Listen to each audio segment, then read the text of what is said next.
started a new initiative here in Louisville, Kentucky, and I'll let him give you the name of that initiative, and we'll go from there. First, welcome to the healing process. All right, first, thank you for having me. I don't take anything for granted, and so by me telling you that I'm glad to be here, it's a pleasure. I really mean that, and I don't say things I don't mean. Yeah, I know that. Yeah, I mean, why would I waste a word at this point? I agree. So tell us about what you have going on. First, tell us about Neal Robertson, those that don't know Neal. I mean, it's really not much to tell about me. I just put one foot in front of the other, and I can just keep moving. Don't let people with their ups and downs or whatever they got going on in their head take me through their direction. Correct. I walk through my own direction, meaning the things that I do. Nobody told me I should do them. Nobody told me that I shouldn't do them. I decided to do it myself. So tell us about this new initiative that you have. Well, it's called the Block. It means black. It's an acronym. This means Black Leaders Optimistically Challenging Kings. And I love it, the title, and I told you that when you guys met here the first time yesterday. Because at the museum, what we say is that, what I tell young people is that we were descendants of kings and queens that were enslaved in America. And so many young people have to look in the mirror and understand that they come from royalty. And that's something in our community we have.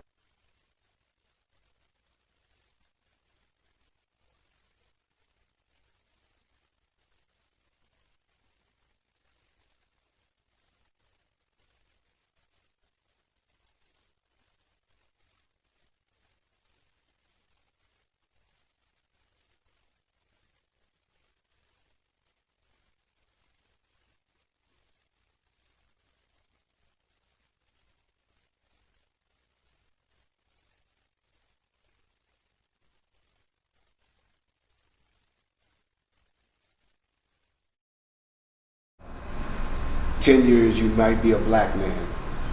7 years you might be a Negro. 25 years you might be a colored person.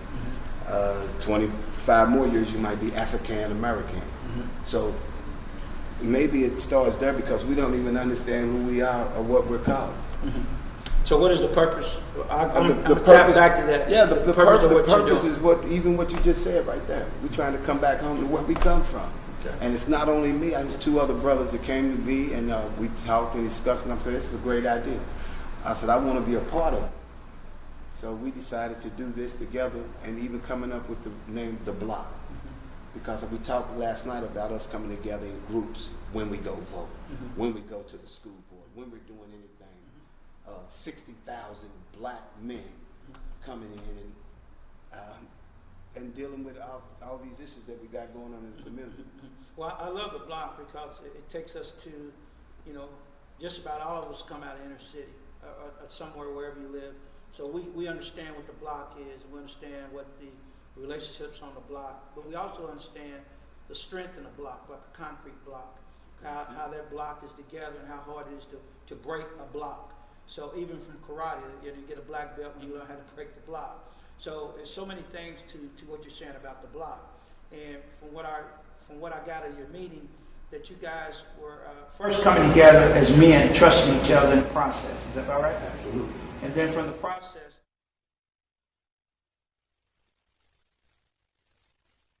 that we put together, and we may revive a few of them, but that's what we're going to initially start working with. As you know, we started that last night. Then I like the nucleus of men that was there, the different backgrounds, principals, DJs, school teachers, organizational leaders, political leaders. We have it all in the room and had it all in the room, and we're going to continue to do it. Yeah, and I think that was the beauty of what I saw is that you had if you want to say, the fabric of the community. You had it. You had the Indian chiefs, you had the chiefs, you had everyone in one room, and everybody was moving for that one goal. And that's how, as black men, we have to maneuver and move forward with. But one thing with let's say with what you've done with the block, is that because you were disappointed in other things you saw, or you just thought of another need that was out there at the same time?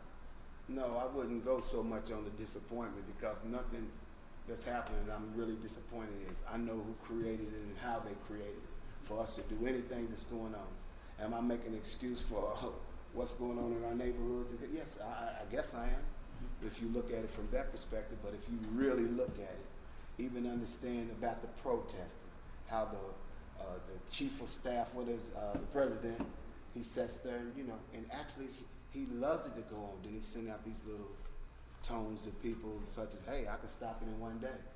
I'll send my people in there and shut it down, creating a war that he loves because people either vote for him based on the fact that, hey, they're taking away from our cities. The police can't police the people.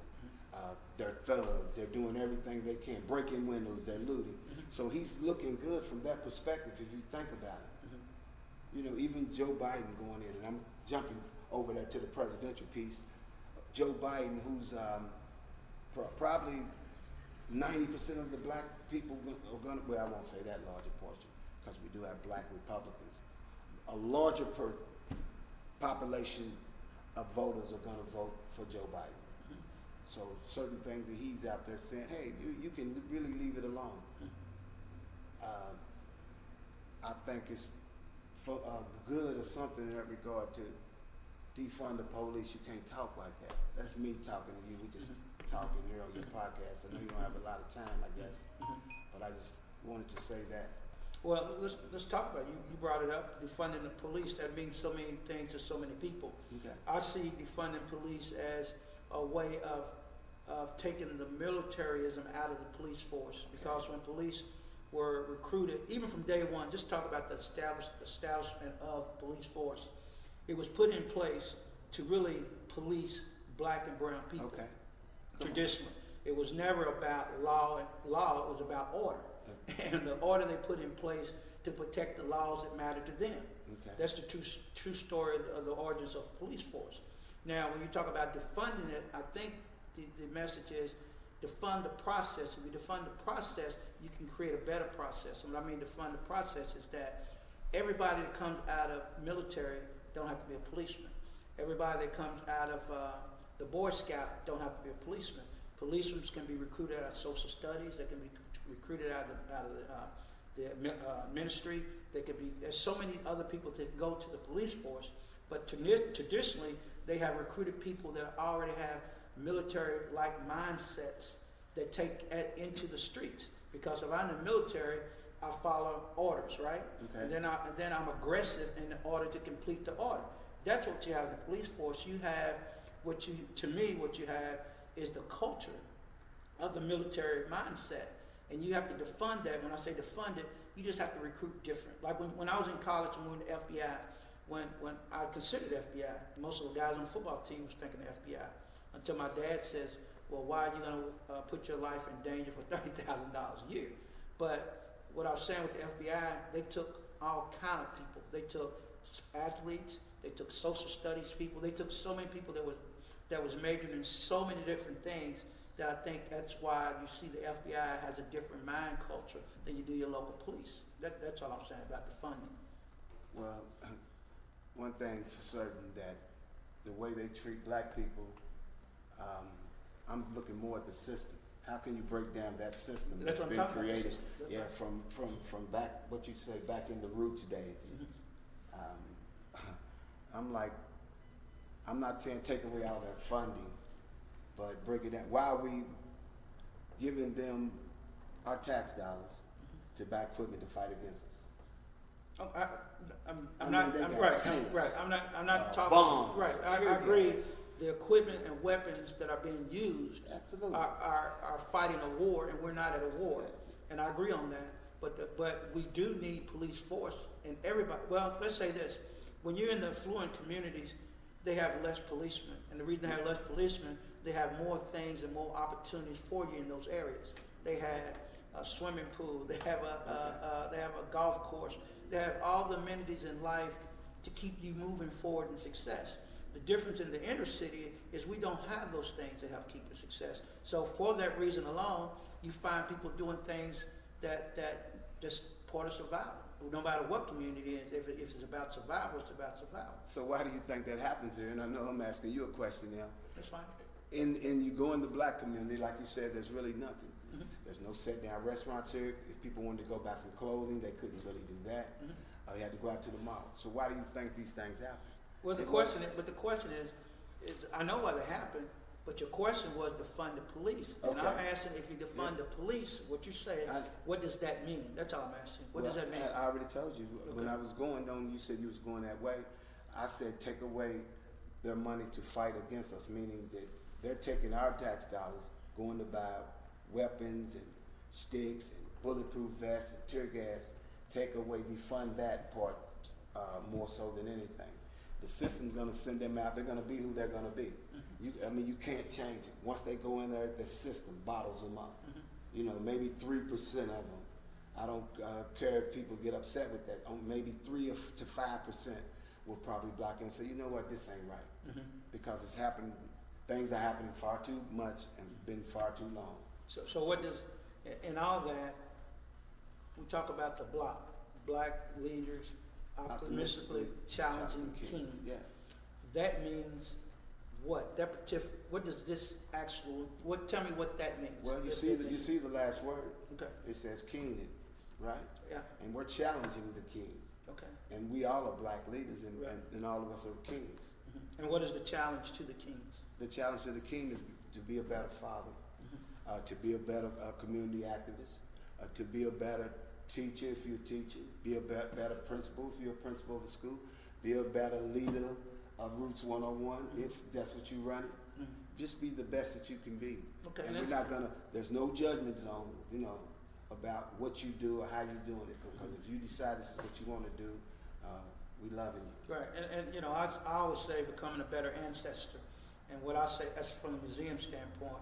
But, piggybacking on what you're going with, and I'm loving what you're going with. I'm just asking questions that people would want to know what you're going with. So if you challenging young kings, and when I came to the meeting, well, we didn't say young kings. we said kings, okay, which means all age groups. Okay. And you challenge them. You also holding them accountable in the same breath. I mean, absolutely. Accountability is part of that. If we all come together as a group of men, basically like a brotherhood, and we coming in and talking about different things that we should and shouldn't be doing, because if you really look across America, you're not really seeing black men out there doing their thing. And kudos and hooray to the ones that are, the 5 to 7% that is, because we don't own anything in regards to land.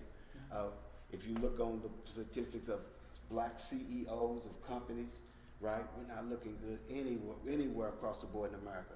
Our sisters are fed up with us because we're not fathering. I'm not talking about you per se, Lamont Collins. I'm talking about black men as a whole, collectively. We're not taking care of our kids the way we should be doing that. We're not visible. Well, let me ask this. And I say this with all sincerity. When you say, sometimes we buy into the narrative that's out there, right? I don't know if the high percentage of black men are not doing those things. Okay. But I know a great many of black men that are. Absolutely. Right? So from my point of view, statistically, there are some brothers that are falling short, no doubt, in all of our families. Okay. But I don't know if I can cast how many.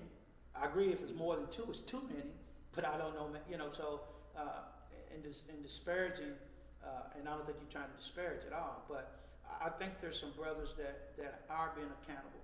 You're being accountable by being here. I'm being accountable. Well, I'm learning. I'm learning. Okay. Even in the process, that's why I want to even surround myself with a bunch of men. Because the boys that's being raised now, they're being raised by women. I'm not upset with that. The women raise them, but they need a father or a mentor or somebody. And you mentioned that at the meeting. To man it up for them. You mentioned that in the meeting, and I thought that was interesting. You said that, maybe I brought it up, is that if we're going to be leaders, we have to be mentors too, right? Yeah. I think that kind of came up. Yes. And then, I think I said that if we're going to mentor, we have to be committed to the mentoring, correct? And then the group that you're leading or leading with the other two, which was DJ Beats and DJ Empty Beats. Empty Beats, right? And DJ Slick. DJ Slick. And then as the meeting went on, it grew into more. It grew into some needs other people thought need to come to the table. Is that about right? Yeah. Okay, so So to go back to the mentoring piece and the accountability piece that we have as men to young men, what does that look like and what you're trying to do now? Or, Well, it looks totally different from what's being seen now. Right. The way they perceive in us to Correct. be.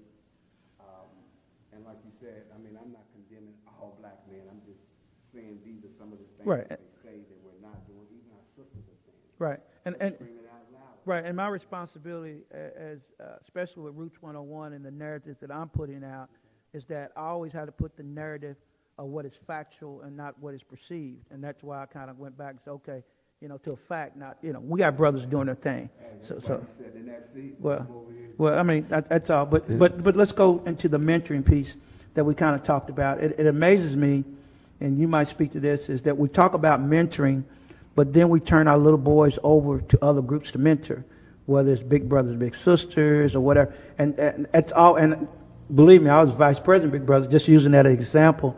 But as I look back over it, when I was president of 100 Black Men and we had a mentoring program, there's so much responsibility we had before we turn our children over to someone else. We had young men there, Flemings.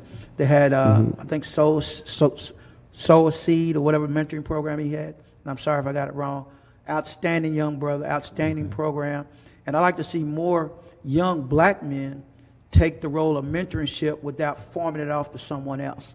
I like to see more fraternities, instead of forming it off to somebody else, form your own nonprofit, fund your own nonprofit, and do the things you have to do collectively as a community.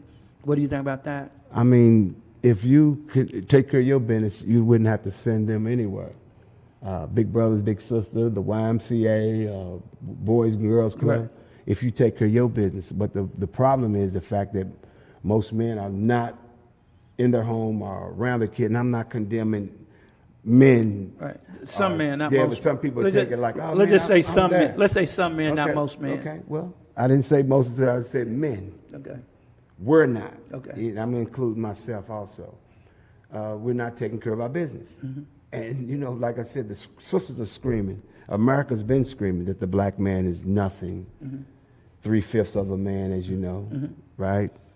So I don't want nobody to think, coming on your show, that I'm condemning black men. I'm just saying that we have to start stepping up. I said we do. Yeah, You know, and a lot I think of things I'm not doing. well, that I should think be that's the doing. purpose of what you're doing, and that purpose is fine. And having a discussion about it is even better, because too many men don't want to talk about it. And that's one reason we have this show. When I say a healing process, that we can come together and discuss things and walk away at better men than we came to the table. And that's the reason you have something like this. And what you have is a wonderful plan of attack. And maybe you can talk about the different points that you guys are going to make in order to attack the problem in this community. The 5 points. I'm going to try to recall some of the points. Okay, we that's had. fine. We talked about being better fathers and mentors. That Right. was one. We talked about working with the sisters who are clearly on the front line. Try to figure out how can we partner with them after we get ourselves righteous enough to go through or up to them and to ask them. Ask them for what? To work, Forgiveness? how could, no. Okay, I'm asking you. How, You just said how the could word. we partner and work together? Okay. Why am I asking for forgiveness? I don't know. That's what I was asking. No. Okay. No. Okay. No. Okay. Because I'm sure every sister in the world, they love black men. Okay. Okay. Nowhere you would go that you wouldn't be loved as a Okay. black man. Okay. Okay. And somebody that try to duplicate everything that you do. Now, I think that there's some legitimacy to The that. way you walk, the way you talk, the way you even shave. So let's go back. Let's not go back. Let's just stay where we are. Let's talk about the initiative that you're doing, because I think the initiative is great. So now we got the initiative. What's next? What is the next? I know it's another meeting coming. There's some other things. Yes, there definitely have to be another meeting coming. So we have to make sure that we have everything right. When I say right, I mean we have to dot our I's, cross our T's, like they always talk about. And so when we present it to whomever we want to present it to, that we'll be right. Mm-hmm. Mm-hmm. And when you say present it, are you presenting to a narrow group of people? Are you presenting we're to going the to city? present it to other brothers. Okay. See, because that was just a nucleus of guys. Mm-hmm. So like I said, we're going to spread and try to get as many black men as we possibly can to come together and work together. Right. So when you work together, that means working with fraternities, church ministries, what? If they call upon our service. Okay. Because a lot of times when you coming in as a new group, they probably won't even want you to work with them. And I'm not saying everybody. Right. So we'll sit and wait till they call on our service, and we'll go to them. Okay. So in the process of collecting and formulating what you got, what you have created or what you're going to create, are you saying you waiting for people to come to you, or the point is going out to the community and show the community you worthy of their partnership, or how does that work? No. What we're going to do, we're going to put the work in, work off those 5 points that we talked about. I'm not really concerned about what the people in the neighborhoods are going to think about it or react to it. We're just going to keep working until we complete our tasks. Mm-hmm. And by doing that, like I said, we're going to reach out to other black men to come with us and work with us, because some of the 5 points we said we're going to restructure. Some guys took some home and they're starting on. We wanted a group of guys to do it, as it will when we all come together. That's what it'll be. Okay. But as far as the community, hey, if they call on us, we hear. You know, are we trying to show them something? No, we're just trying to do something. Right. And it's designed. It's not really designed for a particular area. It's designed for young men. Period. Right. Black men. Okay. Period. Period. Okay. Black not a zip code. I mean, black men, period. Right. That's what I'm asking you, right? I mean, anybody that comes from anywhere that want to be a part, they're a part. Right. It's because you're already a black man. Right. It's an initiative that works the Newburgh to Middletown Absolutely. to whatever. It's Absolutely. not a West End initiative. Absolutely. That's what I'm saying No. to you. Okay, cool. Well, I have to ask you because people think that, right? Why? That's the way people think. Black men everywhere. Yeah. You know, they're not just in the West End. Yeah, but don't you think that's, because you that's mentioned an issue. I'm sure that we'll be saying, hey, we need to go down here and be a president or do this to correct. Get, some of the because we buying it. I mean, we or some of us buy into the same stereotypes that the issues are only in the West End, and black boys are being lost all over the city. All over the city. Okay, so that's why I was asking that question. And everywhere you go, black men are being lost. Is the initiative to work with school systems, churches? What? I mean, if that's what they want us to do. Okay. If that's what they want us, because some of their members hopefully will come in and say, hey, I want to be a part of the brotherhood. Mm-hmm. So if they want to work with us, we're going to be here, but we'll just be continuously doing the work. Mm-hmm. To try to get some of the tasks that we're putting out on paper and make them come to reality by us fixing some of the problems. Right.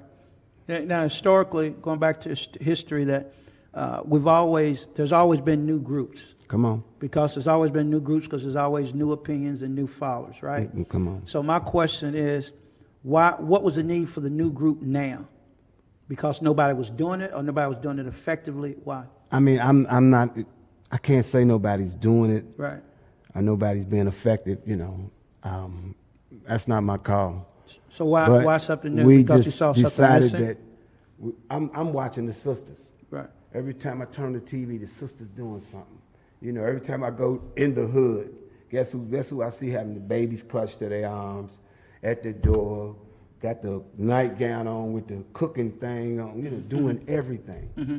And I'm not saying that there's not men, out there doing the same thing, like you said, trying to do that. But I just want to let you understand that we're taking a page out of the sisters' book. Like the guy said, what he said, who he's working with, and what they said, they're not going to wait for us. Mm-hmm. Mm-hmm. Why you not working with? She said that they're not going to wait for us. Mm-hmm. So we just decided just to do something. And yes, they had groups after groups after groups, but what to sustain a group to do work in West Louisville, South Louisville, in regards to everything that's going on, from the protests. But guess what? You go to the jailhouse, we're the minority, but we're the majority there. So how can 23% of the people become 60% in the jail? Mm-hmm. Black men, mm-hmm. the kings that we're talking about. And some done things, but you're telling me that 64% is Caucasian, right? If I'm not mistaken. I don't know the statistics. Yeah, well, I'm close. Well, I'm sure you are. Yeah. I had a college professor that said one day to me, and I'll never forget it. He said statistics are a hobgoblin of a small mind, Yeah. created by those weaker, slower Come on. than those bigger, stronger, and Come faster. on. And we thank Which, him which, very which, much which, for which, that. which means that people can take statistics and work them Right. any way they want to. Absolutely. You know, they can judge a football player by how fast he runs, but not by the heart he has. And he can be an All-American and run slower. So far as I'm concerned, statistics is something in our community that we don't need to bear witness to, because those that make the statistics make the statistics. Now, there are some hard statistics, but the reason why, and that's what you're digging into, is why is it 63% in prison? Not that they're black, but why is the system calling for 63% of them to be black? So the issue is really with the system before it's with who's in the system, because the system is what's designed to put them there. Yeah, I like what he said, and I kudos to him for saying it. But another man said that people lie. He said numbers don't lie. That's how you push them. Yeah, crush 'em. yeah. Well, but I'm in agreement with what you're saying no, about I know. the number of people in responding prison. to what you said, that's all. But what I'm saying is, So how could that happen? How can that be? well, I think you know why it is. That's why you're doing what you're doing now. I mean, do your viewers know what it is? Because I don't know. Well, I think most of us know, just like you know, there's institutionalized racism. There are injustices in the system. Okay. We know systematically what causing the issues to happen. Okay. So we deal with the systematic reasons, and then we get to the reasons and adjust the reasons, then it won't be 63% of black boys or black men in prison. Okay. If we go into the traditional system, which we're talking about now, I think that's the greatest thing about what's going on with the Until Freedom and so many other groups. They're digging deeper. They're digging into the system and the root, just like this is Roots 101. They're digging into the roots. And then I always say that everything's living is embedded in roots, and it grows, right? Okay. So systematically, those institutions have grown since we've been here in America, right? So we have to dig deep enough to cut those roots before we ever change anything. So that's why I think this group that you have is that you guys are trying to dig deeper, and you're trying to get to the root of the issues by grabbing men and saying, okay, this is what we have to do. This is the heavy lifting we have to do. This is the shoveling we have to do. Okay. This is the irrigation that we have to do. That's what I saw your group talking about, right? So when you talk about women, and it's no doubt that black women are in the forefront. That's no doubt. But historically, black women have been in the movement since the day the movement started. Okay. Historically, black women, even if they wasn't on the front line, when the husband went home, they still discussed the issues. When they went to the Bible study, they still discussed what deacons be, what the wife told them to do. So women have always been involved in our system and our leadership. The difference now is like in 1980, 1990, when I was in management and working and affirmative action, it was about the black men at that time, right? So there was a 10, 15-year span that people were getting promoted were black men, right? And then all of a sudden, affirmative action is turned into. I must was asleep during that time. Yeah, you must have been. I didn't say a great number, but yeah. a number. No, I'm just saying. Yeah. What would happen is you have one black manager, and he wouldn't hire other blacks because he figured, one. Well, you got that now. I know. Yeah. And then you got one black woman. So all you did is flip the script from one black man to one white woman. So one black woman. So it's not that black women have all of a sudden achieved so much more, because if you look at the numbers, it's the same statistic. If you want to use the word statistic, it's the same results. So we even have to dig deeper on that. We can't say we're satisfied because there's one black woman's a VP and there's one black woman, and all of a sudden in the city of Louisville, all the VPs are women. It's still one. That's the issue. All you're doing is flipping, like if you had a shell game, right? In the shell game, all you did was change people, but the same numbers. And what we have to do is change the numbers. And I think that's what your group and these other groups, they're systematically are challenging the system to change the numbers. And that's what has to happen. I agree with you. I mean, I'm agreeing with that 100%. That's exactly what we're trying to do. You know, and we're not going to sit around and pray for it to happen, meaning we're going to pray. I understand. But we're not going to continuously just pray without going out in the community and try to work with whoever want to work with us. And anyone can join us. Black Kings, anyone can join us. Like I said, we're going to meet again next Tuesday. Same place, Roots 101. Thank you very much again for being very, very kind to us. Well, I think, if we're going to be a historical museum, we have to be true to what our calling is. And, historically, there's always been a place to tell the story. And if we're going to tell the story, we have to support the story and those people that are in the story. So I have no choice. I mean, I've called to do that, and that's what we'll do. As a nonprofit, we have our struggles like anybody else, and we're looking for people to support us as we support them. But our calling is to support this mission. And the greatest thing for me is that at 61 years old, I get to do what I saw my grandmother and grandfather do a long time ago. It's a shame that that we were doing that, but I did have the playbook when they did it. I saw how they tackled the system. I saw the things they did. I saw them come home without fear, knowing this was the best thing for their grandchildren. So naturally, when I grew from listening to my mother and the family I grew up in, I had no choice but this direction, because I came from a family of first, people that tried something. Not that it was always a success story, but it's success and failure many times. When you step out there and you're the first, and someone see you, somebody's going to come back behind you and make that work. So I honestly, Roots 101 has to be here, and it's the best time in the world for us to be here, because if we're talking about healing, there's no place in this city talking about healing but us. There's no place in the city where other than a church, and a lot of young people not going there anymore. So this is the place they're coming to. I mean, every day we open a door, there's some young brother, some young man, some young woman that wants to come in here and just sit, just want to see, just want to touch, just want to feel. So I know that there's something that inherently we're doing the right thing right here, right now. And that's why bringing you in and your group was a no-brainer for me. It was a no-brainer to sit down with Until Freedom. It's a no-brainer to sit down with No Justice, No Peace. Because if we talk about the movement, every historical movement in the black community either started in the basement or someone's living room. That's how we navigate it, right? So now in Louisville, Kentucky, it can start in the basement, a living room, a church, and now Roots 101. Oh, that's awesome. Yeah, well, that's my vision of it. So let's go back. So was this your brainchild, or someone brought this to you? No, like I said, I'm working with two other guys, DJ Empty Beats, DJ Slick. So they're into their music and media, I guess. So they came up with some of the content. Okay. Of what's going on as far as the BLOCK. Mm-hmm. Yeah, So are you guys marching to this point? Is this a marching or protesting organization or group, or is this just a awareness group that may grow into something more? More awareness, but will we be out there if it's called up on us to be there? Yeah, I'm going to be there. Mm-hmm. Speaking for just me, statistically speaking, this guy here, because I drew a line already in the sand. Mm-hmm. I'm for change, and I'm for change for my people. Mm-hmm. So either I can do that, I could go on the side of the government. Mm-hmm.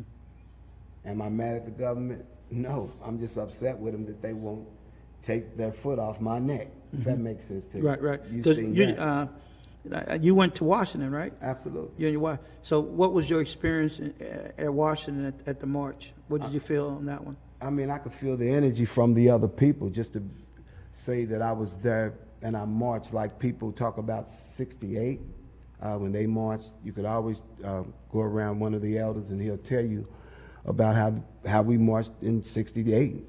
So I guess I'll be able to talk about how I marched in 2020. Okay. Now through the pandemic. Right, through the pandemic, yeah. Which made you a soldier, Doc. Well, I mean, I'm a natural soldier. See, I'm a natural soldier. Now I went to the Million Man March, and that was life-changing for me.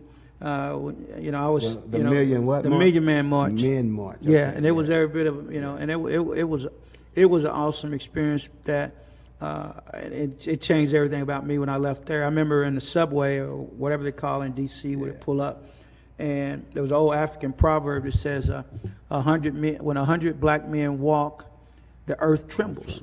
And when we came out of that subway, I kid you not, it felt like the earth trembling. And as we came off the elevator, you seen a lot of the white citizens just back up and look, because they never seen black men walking in unison to anything. So when you came off that subway or rail car, whatever it was, I mean, it's like the world just stopped.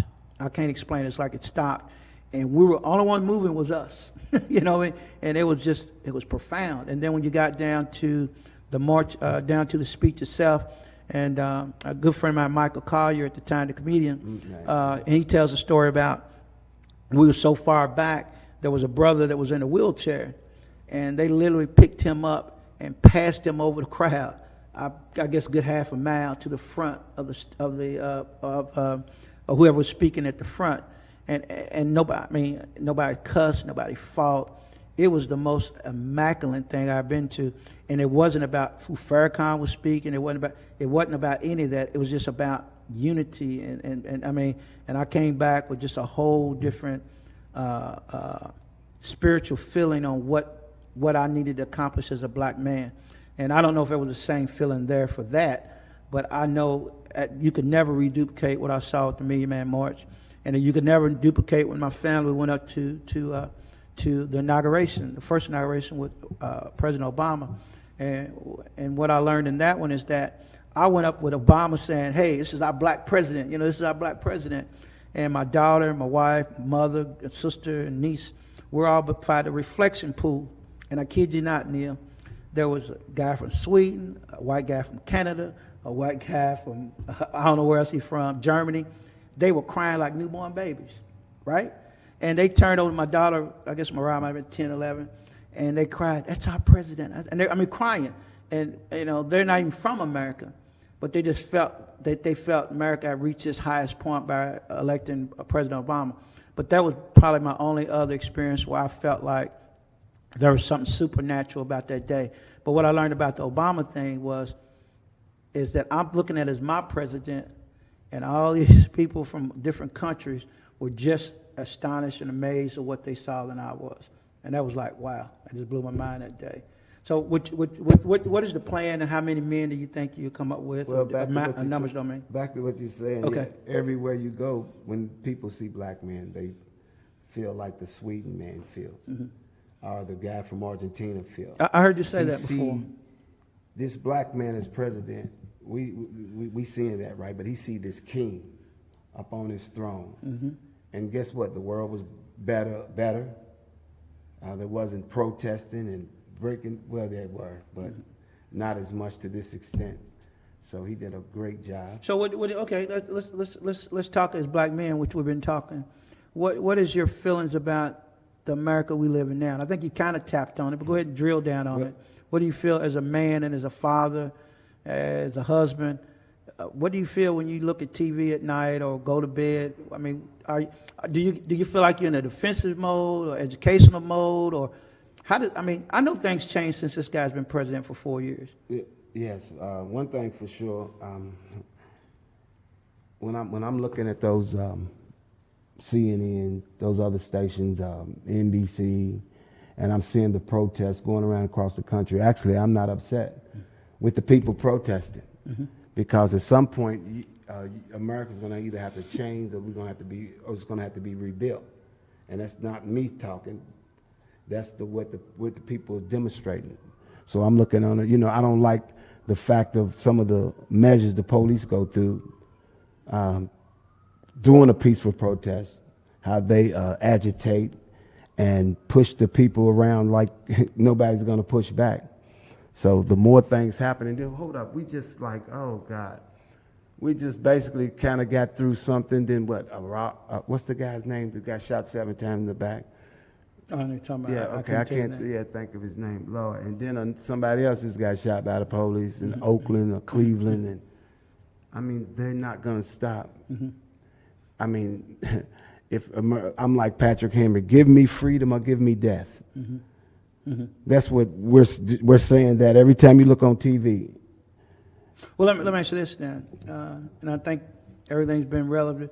You mentioned, or you didn't mention, but I know you played basketball, and you were high school All-American. I still play basketball. Yeah, you play high school All-American, if I remember. I think you was McDonald's MVP, McDonald's basketball. Nah, that was the Derby Classic. It was a Derby the Derby Classic MVP. Yeah, I got dust on the trophy. Yeah, but I know, I saw it all crooked and beat up and everything. Yeah. But anyway, it's because you sleep with it every night. That's why it's beat up. Oh, wow. So, but anyway, the question I was asking you, and we were here last week talking about it.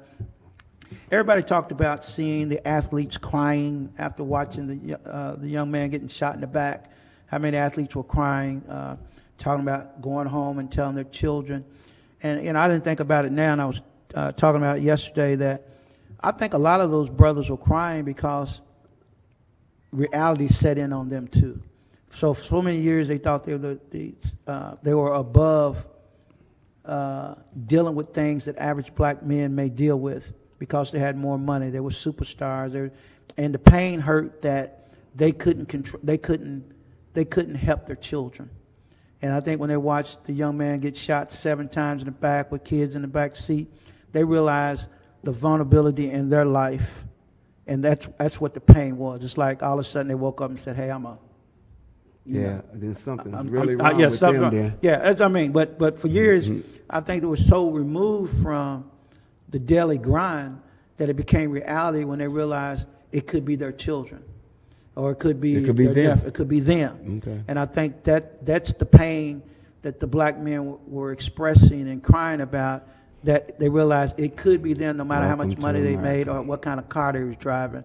That's my conclusion. What do you think happened with Welcome that? to America. Yeah. Yeah, welcome to America. Yeah. And So I think that's what happened. I'm sure they know all before that things is going on, because most of them come from that background. Yeah.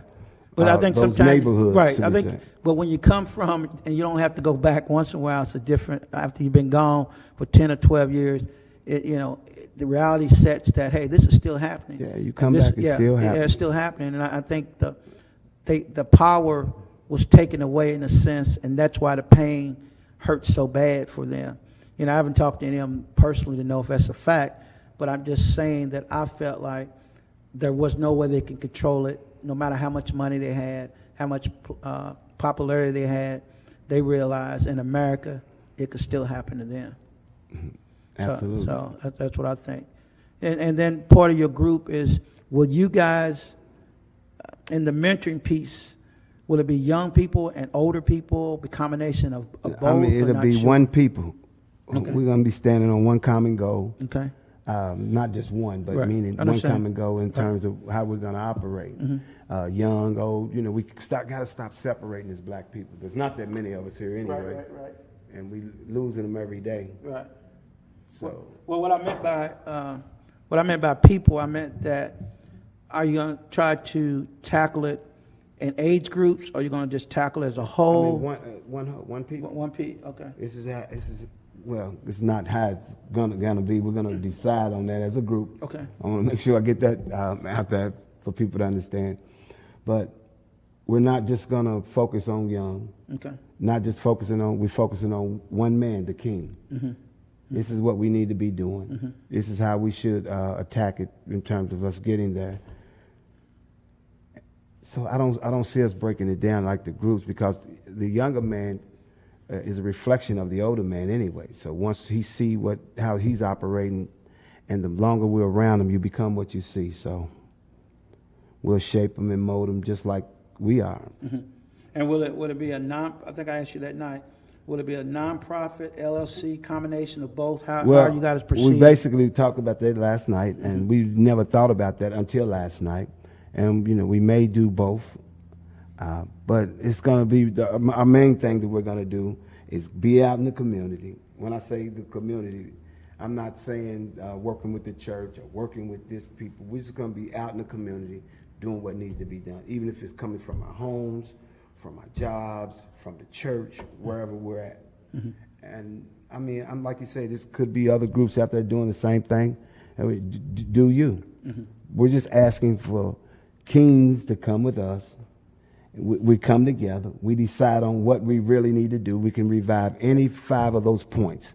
See, the 5-point plan wasn't standard where it say this is concrete. Nobody could change this. We're going to decide as a group, because, like I said, there's a lot of different nucleus of people there.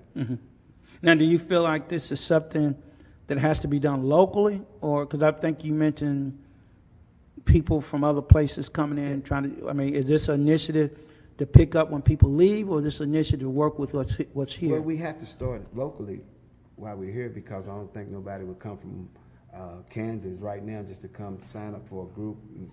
But maybe there will be, and if it is, that's cool. We're extending our arms and our hands to them. But like I said, once again, our biggest thing that we got to do, we got to become better fathers. We got to become better mentors. We got to become better everything. And I'm not saying the ones that's doing it, I'm not cutting them down. I'm sure you out there doing a great job, but we have to do more, and we need more black men to be involved in everything. You know, you talked about when they was hiring blacks, and when they're going to just start hiring black men. Yeah, sisters are working.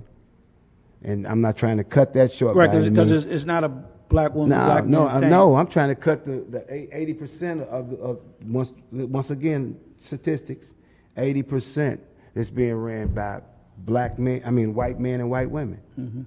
80% of the market of everything. So we're left with 20%. Oh no, our sisters got to get the next section of that. Then we get it, and then others. So how does politics, I know you always talk about politics, tell me how politics falls into this. I mean, we have to do a better job on electing our elected officials. Okay. We have to do a better job. I mean, if you're happy with what's going on, continue to do that. But I'm looking around the neighborhoods and all the things that's going on. Nobody can tackle nothing. Nobody understands what they're doing. We're paying these people to be able to work it out.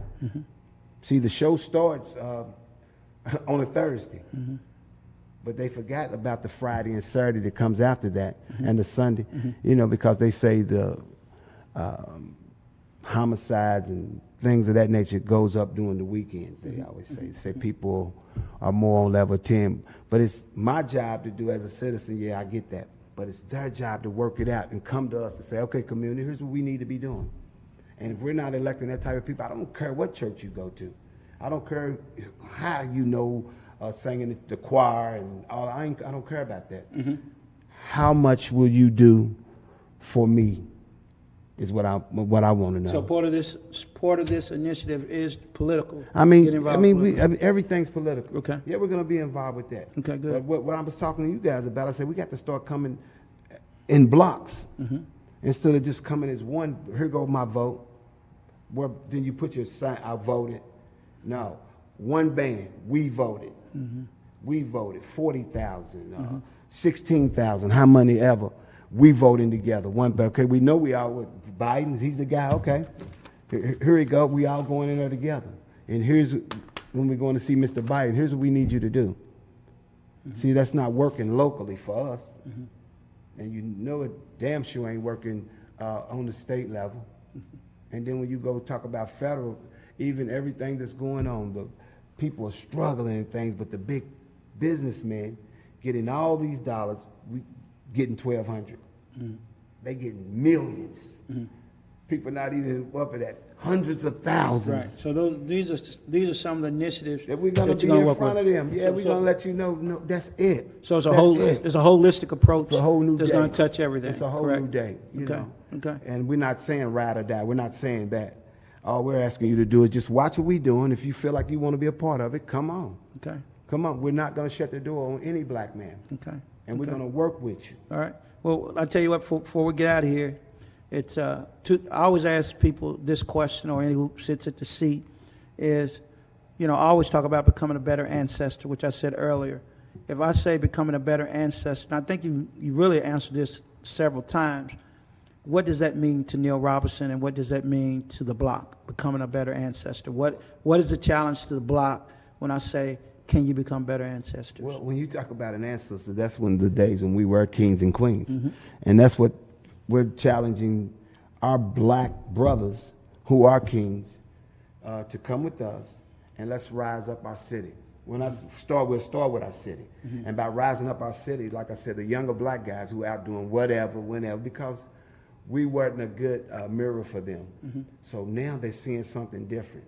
Now, you know, because I'm not even, I hate to see every time I look up on social media or the news, a brother, young brother, older brother, anybody really, but I'm focusing in on black people at this juncture because nobody loves us. Especially black men. So what when you say nobody loves us? Nobody loves us. I'm not talking about that from an ancestor standpoint. I'm talking about the now. No, but you hit a good point. You say nobody loves us. Nobody. What do you say when you look in the mirror And do you ever question whether we love us No, when no, we kill no. each other? When I look in the mirror, I'm seeing love because I love myself. No, but the question I asked, what do you say when you see us kill each other? I know where it stems from. Okay. I know the virus it come from. Yeah, so I'm not more so mad at my brothers. I'm angrier at the people who's created these monstrous acts. And then they point, look at you all. Look at you all. No, look at you. But in the part of, we talk about kings and queens, isn't it important, the way I look at it, is that there's legacies and accountability to be a king. There's a legacy and accountability to be a queen. There's a legacy and accountability to be a prince, a princess. Okay. So how can we say we're kings, but we're not holding people accountable that's hurting the kingdom? Well, we definitely have to attack those people. And if you're talking about other black people who's not involved in what you're talking about. No, I'm talking about murder. murder. I don't use the word. Let me say, I'm not going to use the word everybody says against. Murder. I'm saying accountability for us killing us. How does that go in here? I really don't believe that black men want to kill another black man. I didn't say wanted to. I know. I'm about to get to and answer your question. I understand what you're saying. I just know that it comes from the way that we were created. From us being kings, and we come to this Western Hemisphere, and all the indecent acts that they done in front of us and done to us in regards to raping our women right in front of us, and it was nothing we could do. Pulling us out, hanging us for not working harder, even making us work for free. And then our living quarters. See, they turned us into animals from the way that they put us. You ever trained a dog? You ever trained a dog? That's basically what they did to black people. They were training dogs that they believe, which they love more than black people. Okay, now I'm listening to you, and I'm not listening to you. Are you saying now? Let me ask you what you're saying now. First, you're saying that we're kings and queens, Come right? on. Then you're saying we were created to be animals. No. I said the way they see. You misinterpreted That's what what I I'm said. asking. No, I've said yeah. Hear me out. Okay. I said they turned us in. They to is savages. They is in. The slave master. Okay. Turned us into savages. Okay. So all this is a transformation of everything that they done to us. Well, I'm not mad. I'm mad at what they're doing, but I'm not mad directly at the kid because he really don't understand. And then no man's there to teach him. Okay. And the ones that were there, maybe they didn't spend a lot of time. Okay. with Well, let me say this. I don't believe black people at any point in time have been turned to savages. I believe. I believe. So what are white we doing? American. What are we doing now? Well, if I say that they turned to savages, then I'm going what white men have said from the beginning of Earth, that we were 3/4 animals. Three-fifths of a man. So we're not 3/5 of a man. We're not 3/5 animal. Wow. We're not savages. Okay. We are people that were enslaved in America. And we came through the trials and tribulations of America. Okay. But America never made us savages. America made us slaves, and they enslaved us. But even in slavery, we built villages. Even in slavery, we built the White House. For them. Doesn't matter. We created a savage. Now, wait a minute. If I was a savage, there's nothing I could do that made it intelligent. Like Neil said that you all are savage. I said they created us to become savages. And I said that didn't happen. So okay, what? Nothing tells me something to look at. Nothing historically tells me that white America made us savages. White America. So when you was coming over on that boat, eating vomit, laying next to a sick man that's died and had diseases for all this, that's not savagery to you? No. Do you want to live like that? No. Nobody wanted to live like that. We never did that to them. Wait a minute. Treating us as savages is different than being a savage. Us from the things that they done to us, all the things that they did from us, the way we were, our living quarters, the way they pulled us into our no school, we couldn't read. Remember, all these things will hang you right in front of their face with their little kids, and we're watching. and a younger kid's watching my daddy just got hung. But just listen what you're just saying, though. Listen what you're saying. You're telling me. No, Wait a minute. That's what you're thinking. No, well, that's why we got to get this straight. Because if you're on the show, which you are, if you want to be straight, okay. Listen what I'm about to say. And that's why I can't get my point across, because you're taking it and then you're taking it like I'm saying. No, I'm not calling my people savages. Well, I'm about to make the point so you can tell me what you're saying. I'm telling you. Listen what I'm saying. And tell me if you didn't say this. You said they treated us like savages, right? No, no. Tell me what you said. I said they turned us into savages from the things that they've done to us. Okay, so if you just said And they turned us because into savages, no- that means you're a savage. No, I didn't say that. I never said that. I already know how I stand. Well, then how they I turn told you you- in the morning when I look up, I see love. Well, how can I turn you I into see something that you're beauty. not? I see power.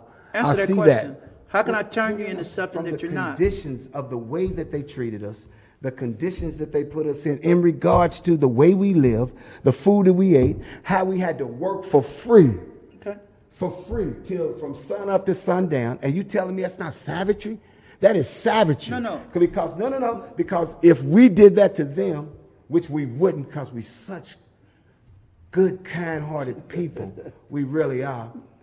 But you turned us into what we're doing right now. No, Even just- from the protest. you just said it there. You You said it turned Who us into turned this. us into From what? the actions of killing a black man, a black woman, Turn us into what? shooting them. That's what I'm trying to get to what we're doing out in the streets. So what's that mean? What we're doing in the street? You tell it. No, you tell it. You saying what we're doing on the street. What we're doing on the street. We're That sound like- protesting. okay. We're marching. We're fighting for what we believe in. We've done that. We've done that? When? We've always No. protested in America. We just have not. Apparently, came we through. didn't do it correctly because it's worse now than it was back when they marched. But irrelevant to the point of you using savagery No. as an example You of where we took are. it the wrong way But because explain it to you me, gotta 'cause I'm not the only open one got it your this way. horizon. Yeah, I'm sure they're not even. Say they're figuring it all out. They Explain figured it. it Well, all out. no, I have to be never responsible. said, I for said that. from the things and the way they treated us, in terms of our living quarters, the food that we ate,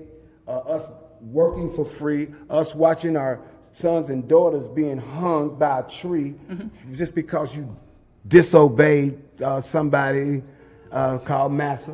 Okay. And everything that they done to us, man, it turned us into something that we weren't before we got here. That's what I'm saying. What did So- they- so- okay, yeah, I'm yeah, asking so that was what- then what as we did- move what- forward- What will we turn into? That is the question. No, we did. They turned us into And that. turned us into from the way what? from the way we lived. Okay. What you want to say? Savages? You No, want me to say- I haven't said that. You've been saying it. I'm asking you. Okay, but you making it like I'm down in my people. Well, I don't calling know. them savages. Well, I'm not saying I already it. told you. we You saying kings it. and I'm not queens. saying it. The savage report. That's what.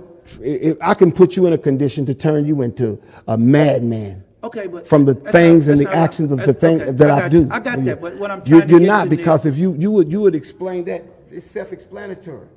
I'm just explaining from what they done to us, what we made came from that. What came from that, meaning our living quarters, trashy, maybe not to you.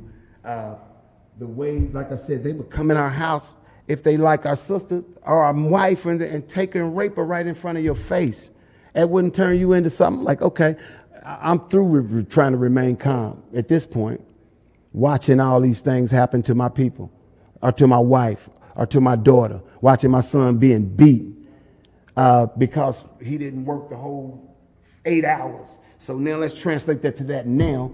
Now they shooting my brothers, shooting our sister, and the more we keep coming back up and saying, okay, y'all, let's remain calm, let's do this, boom, then I go to the next one. We don't even have we couldn't even come off the last one that died. I mean, I'm still mourning that part.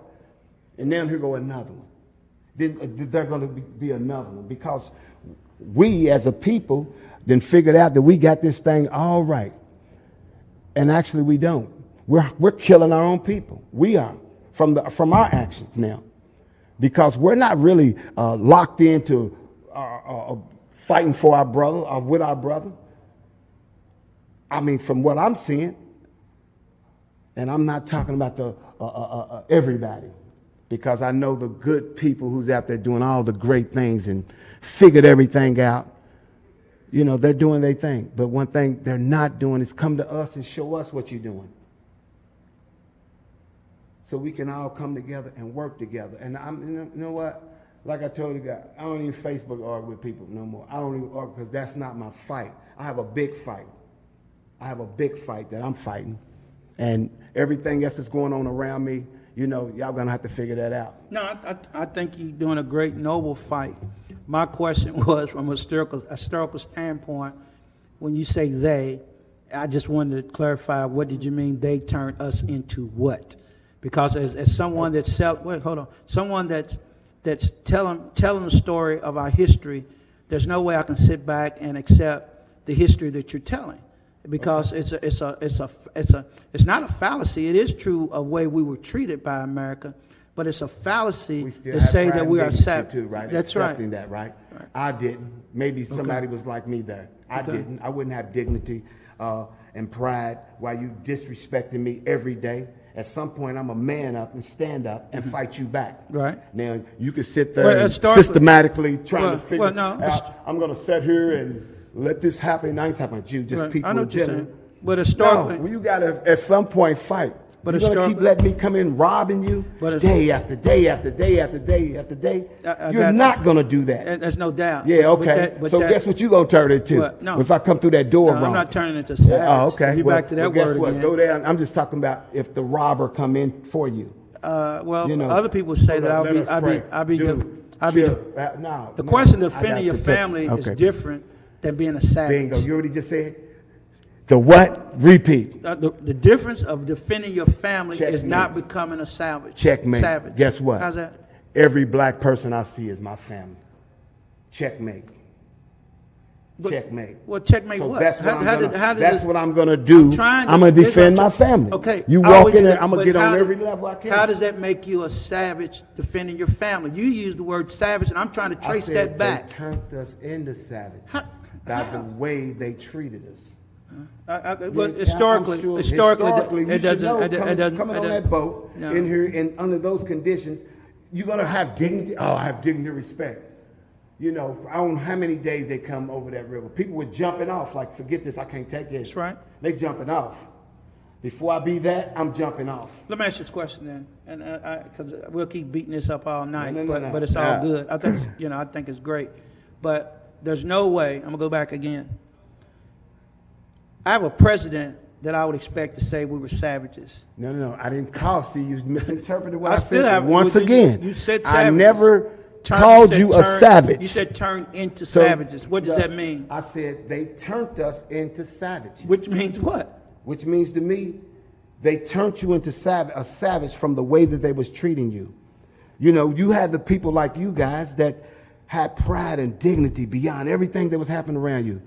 From them taking your wife out of the house, raping your daughter right in your face. You sat there with dignity and respect, like, I'm gonna take this. No. Maybe you're gonna do that. Maybe you're gonna. I'm gonna turn into a savage. Let's back. Okay. I said I'm gonna turn into a savage and defend my family. I don't know what books have you read that say that black people did not defend. Man, I already told you before I there. I have no education. Well, I never went to school. I never. Guess what? That's what makes me brilliant because I didn't learn their bull crap. Well, let's say I don't have a PhD. Black people have defended. They didn't train me. Let me say this: black people have defended from the time they've been off the boat. Defended what? They against white people if they had to in situations where they revolted. They revolted in Haiti. They revolted in so many different countries. So black people traditionally didn't go peaceful into slavery, and many times they went in prison in slavery. So we've always fought back. So it's nothing. But fighting back and becoming savages is two so different nothing in your book. Okay, brother. okay, great, you won. So this is Lamont's the good guy that don't think that they turned us into savages from the thing they done, but it's great. I'm the bad guy, no problem. It's not good and bad. It's just it has to be. No, it's not because good and bad. you holding on to that point, and I'm telling you, I said I've never called you a savage. I'm just telling you what was created from what they've done to us. Okay. People didn't want to. Man, I'm not gonna sit. That will blow my. I mean, I'm sitting there watching my daughter get raped and wife get stripped of everything that she got, and my son hung, and I'm like, I'm gonna sit here and chill out. No, I'm a freak out. There's no doubt. I'm a freak out. There's no doubt that we had trauma. It's no doubt.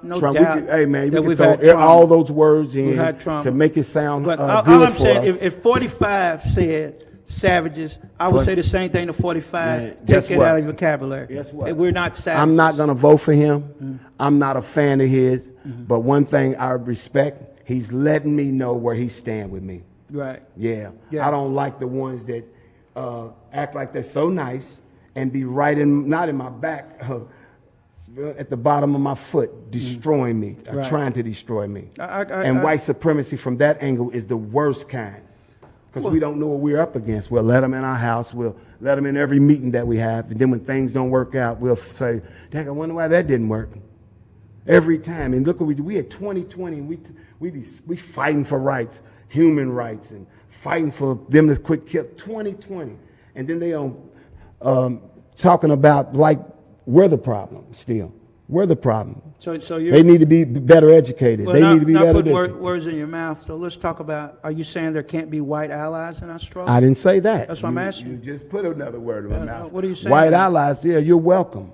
But You're you just said they wasn't welcome. No, in regards to, let me finish. Okay. In regards to financing what we're doing, if you truly believe in what we're doing, you've helped finance it. You can't set up nothing. We don't need the playbook from you. No, we tried that. It didn't work.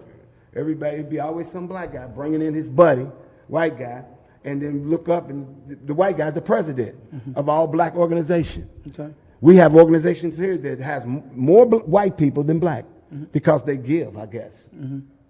But we can bring something to the table. And yeah, you know some of the groups you're talking about. Think about some black organizations here. I guarantee they have more white people on their board than black. By far. I don't doubt that, especially those that are that are involved with corporate contributions. Don't doubt that. I find that out at the museums, no doubt. But I guess the question is, which I asked you, are there white allies? I just said they're welcome. No, I didn't say if they're welcome. I asked you, are there white allies? I mean, I just said they're welcome. If they want to finance what we're doing, stand with us when we go do what we're going to do. That's cool. Because they are That's marching. cool. Yeah, they are marching every day. Right. Every day. Right.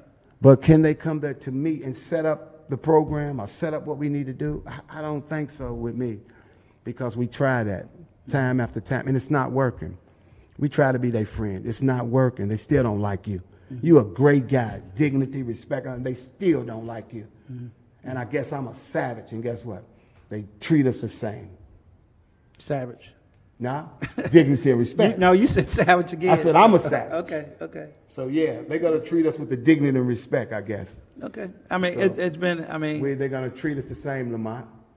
They're gonna treat us the same. They And hate you like they hate me. oh, there's no doubt. I understand what prejudice So is. I've what been else there, can I done do? that. Yeah. So back to nothing other than what you're trying to do, and trying to make a difference in the community, trying to bring young people up to understand what's going on. All black men. All black, well, Let's young clarify people, that. black men. Okay, Yeah, all black yeah, men. young. Yeah, they're welcome. They're black. They're young, and they're going to become the kings when we expire. When we expire, so they're welcome. So not just the young. So we don't want to exclude the old. Look how much vision they could give us. Right. You already know that. You from Roots One. When you come in and you talking about stories that I've never heard of, like I went to school in Kentucky, so they didn't give me much, So, but I'm here. Okay. But when I went up north, I said, "Damn, I don't know nothing." I said, "I don't know nothing." Northerners was bright. They were smart. They was and I ain't not all. I'm sure the dignity, respect guys. I know y'all got it right off the muscle, but I didn't. I'm glad, because I read my own books. I didn't write them, but I read my own books, and I navigated my way through that. My own self. Am I telling a kid not to go to school? I didn't say that. No. Before you start. No, I didn't. I did not say that. Yeah. I'm just saying that NEAL ROBERTSON. Am I telling you to do everything that I did? Man, I don't know. That's hard to answer, because I think I turned out all right. I'm pretty sure I did. Okay. Yeah, I'm pretty sure I did, because you know why? I don't care if they don't love me back. I love black people. I love my people. They're my family. If I see a sister getting beat up or something, I'm coming to her defense. Can I fight? No. But my heart's bigger than everything else. I'm coming for you. I'm seeing you breaking somebody's car, carjack. I'm not going to sit and go around the corner, Mr. Police. No, I'm getting out of my car and I'm going to help. Do I want to die? No. Hell no. It's a lot of life that I could live. But for that one instance of me thinking about life or death, I'm going to save my sister. Guess what? The dignity and respect guy. If they ever bust in your head, guess who's going to come and help you? I might say something to you before I start helping you. I might say, see, I told you, and then help you. But I'm going to help you, man. Trust me, I'm going to help you. No doubt. And you guess what you're going to say later when I rescue you? Man, Neil came through hard. He was a savage. You know, Yeah. You probably say Lamont knocked him out first. Well, and over with. No, you know what no, I mean? That's probably no, what you say. Because probably from what say, you, don't you swing your hand. That's savagery. Yeah. Well, no. Don't do that. That's called self-defense. But the point, is, I'm never gonna, you know. And you know, I love talking to you because I knew we get an engaging conversation. It's always good, and it's I know, man. You always throw that U of L educating stuff. I went to U of K there teach us nothing, man. But you know, and it's. They kept telling me go to the gym. And what's good is that go to the gym. That we can't. And it's one thing about men. We can discuss things as men and move forward. Say it forward. again. It's one thing about men. We can yes. discuss things, move so forward. So why wouldn't we come together? Yeah, but we do. But like I say this again. Regardless of the trauma and the history that we have suffered in the past, we still have to hold each other accountable in the future, and that doesn't change. Yeah. I'm agreeing with you. So where do we start even with that? Well, I think we start just like with the group you're talking about now. True, but I'm talking about what would impact it more if we started somewhere else, though. Because if we started at the top and let it trickle down to us, it's going to be a beautiful thing. Because the people at the top are our leaders. Council, let's take our council people. They have dollars and things that they could utilize. They are rather go back for the next year in the funds or whatever than to spend it from their people in their community. The things that, and I ain't talking about them little pool parties and things. I'm talking about some real solid investments that they can make to make sure, and I'm not asking them for a dime, trust me. I'm just telling you that our dollars are not being centered in the right place. Even you, I'm sure, come on, man, look what they're doing to you. Who wouldn't want to have a black museum where people come and can get history from? We should be knocking the doors down to give you money. That's true. You know, and yeah, I'm sure you'll say that, but I'm true. I just realized how smart you are. Say it again. Say it again. I just realized how smart you are when you made that point. Can the savage say it? You know. No, I'm serious, man. They should be busting this door down. That's no doubt. And even the people that's in power, they should be making provisions to make sure that this don't close. Because it was a slap in the face for the Muhammad Ali house. You know where that's going right now. Weeds are growing up so high, we got to go through it and do a community cleanup. That's crazy, man. We keep letting our history and things fade away. And then here you go, opening up Roots 101, and people take it for granted. Yeah, they take it for granted, and they need it. And I'm not here to on no broadcast for you to. Right. I don't want you to change what you just said about the savage. I don't want you to change. I'm just letting you know that we need to be giving money to Roots 101 to make sure it remains open. We don't have nothing black really in the city. Then somebody might say, "Hold up, what about my stuff, brother?" I'm talking about Roots 101 right now. I don't know what they're doing. Do they take their pen and write check? Do they still do that?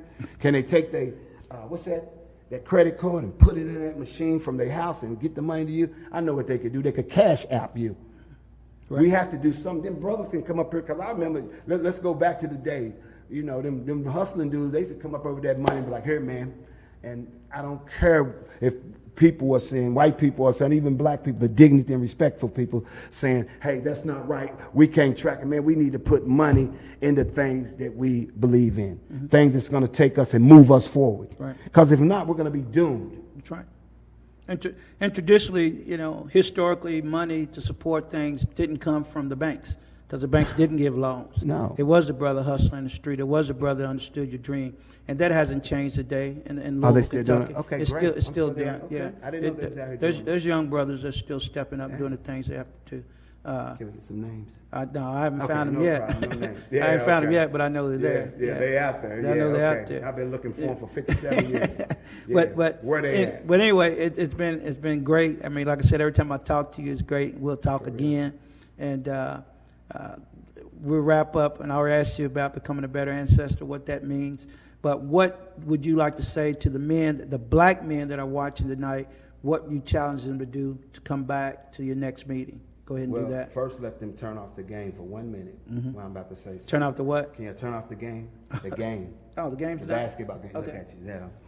No, we're coming to you guys not as an organization that wants to tell you what we're going to do and how we're going to do it without your input.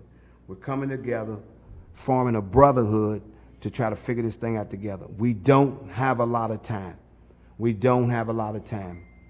And I'm not talking about the Breonna case or anything of that nature that's going to explode America. I'm not talking about that because it's far too many things that's going to even happen after this that's going to give us that momentum to do whatever needs to be done because people are tired, they're upset, and they're not going to have it. The people that I'm with, you know, not the clever people who've got it all figured out. And I'm not talking about anybody because we all are different. Everybody's not going to come up. Everybody can't be Mike Tyson.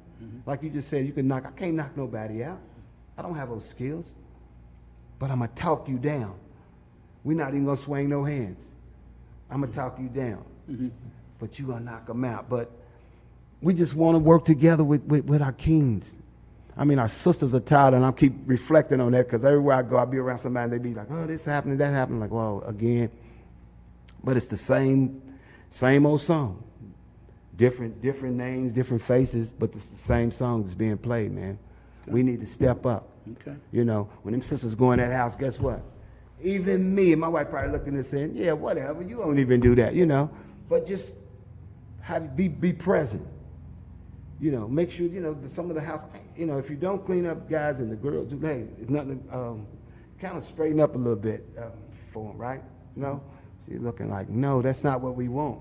That's not what we want. But I understand what you want. And that's why we're going to be here to make it better for even your boyfriend, your ex-husband, your new husband, anybody that's coming along.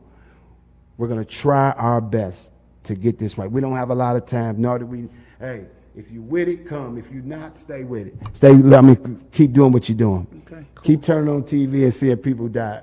Younger, they shot a dude in the head yesterday. Well, that's not the first time I saw it. I'm looking like, okay, and I hate to be that way. And that's what I'm becoming. We'll check out, but I just want you to answer this one thing because I've asked you 4 times about accountability, and you tell me about the system. Do we hold brothers accountable? I mean, one thing about it, you know, if you with it, come on. If you're not, keep it moving. Okay. Keep it moving, man, because we want the brothers that want us. You dated before you married. You know, you didn't marry a girl that didn't want you. You married a girl that wanted you. So we only marrying brothers that want us.